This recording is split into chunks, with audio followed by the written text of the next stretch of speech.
Eran las 17 horas del día 7 de marzo de 1977, cuando estaba en mi escritorio terminando un trabajo para la escuela ENET número 1 de Quilmes, General Enrique Mosconi, de la que era director. Mi señora en la cocina haciendo los preparativos para una merienda y mi hijo mayor en su habitación del primer piso ocupado en sus asuntos de música, cuando sorpresivamente irrumpieron por el jardín de la casa saltando el cerco medianero unos individuos provistos de armas largas que alcancé a divisar tras el cortinado de la ventana ubicada frente a mi mesa de trabajo.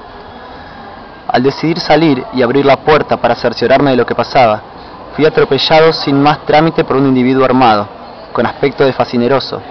y luego de ser encañonado, fui obligado a ponerme de rodillas con las manos en la nuca.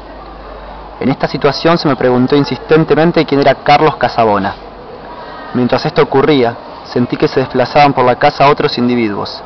por lo que se me ocurrió gritar que tuvieran cuidado con mi señora. La requisitoría de quién era Carlos Casabona se pidió varias veces acompañada, cada una con un golpe de arma en la nuca. Pero como yo también, como mi hijo menor, me llamo Carlos, esta situación la pude aclarar ante la insistencia, pues deduje que a quien se buscaba sería a mi hijo. Tanto mi señora como yo, siempre amenazados por las armas, fuimos al primer piso a la habitación donde estaba mi hijo mayor. Allí se destacó una persona que nos tuvo en verdadero cautiverio, siempre apuntando con su arma y profiriendo amenazas. Mientras tanto, sus compañeros se ocupaban de requisar la casa, vaciando los muebles y tirando al piso su contenido de ropas, libros y objetos varios, desarmando bafles de equipos electrónicos, punteando la tierra del jardín del fondo de la casa, en una palabra revolviendo y desordenando por doquier. Cuando llegó mi hijo Carlos, que había ido a la Facultad de Ingeniería de La Plata, donde era alumno, a averiguar unas fechas de mesas de exámenes, según él eran las 17:30 horas. Se sorprendió a ver toda la casa abierta y al penetrar en la misma fue encañonado y obligado a ponerse en el piso del living, cara al suelo.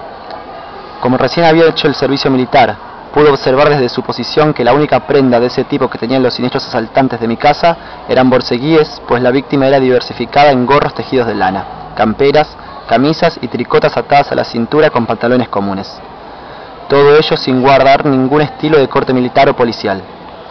La requisa se dio por terminada cuando dos de esos individuos penetraron en la habitación contigua en la que estaba mi señora y mi hijo mayor, que era el dormitorio de mi hijo Carlos, donde procedieron a tirar al centro de la misma todos sus efectos personales que retiraban del placar hasta que sentí que dijeron «acá está». Después comprobamos que era una agenda que oportunamente había remitido por encomienda a Río Gallegos, donde prestó su servicio militar,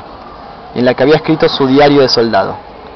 Desde nuestro cautiverio, mi señora pudo observar la entrada de culata de una camioneta al jardín de la casa, donde se hizo ascender a mi hijo Carlos, encapuchado con las manos atadas a la espalda. De inmediato se retiraron, no sin antes advertirnos que cualquier movimiento en 5 minutos nos costaría la vida. Mi hijo apareció en mi casa después de 4 días de horrible cautiverio, en el que estuve a riesgo de perder la vida, siendo conducido encapuchado y maniatado hasta las inmediaciones de mi domicilio. Esto es, a grandes rasgos, el relato del ignominioso hecho ocurrido, que hasta el día de la fecha ignoro las razones que pudieron provocarlo, con el que se avasalló la dignidad de mi familia y generó problemas de salud física y mental en la persona de mi señora esposa, hoy fallecida, habiéndose agravado en ella una dolencia que más tarde sería el motivo de su deceso. Respecto de mí, conceptuado como correctísimo profesional y excelente director de un importante establecimiento educacional del Estado Nacional, recibí un impacto emocional que me provocó un agravamiento de una lesión del corazón, de la que aún padezco, a la par que un daño moral del que no me recuperaré jamás, y finalmente el perjuicio provocado en la persona de mi hijo, que quedó seriamente afectado en su salud mental, situación esta que interrumpió su carrera universitaria.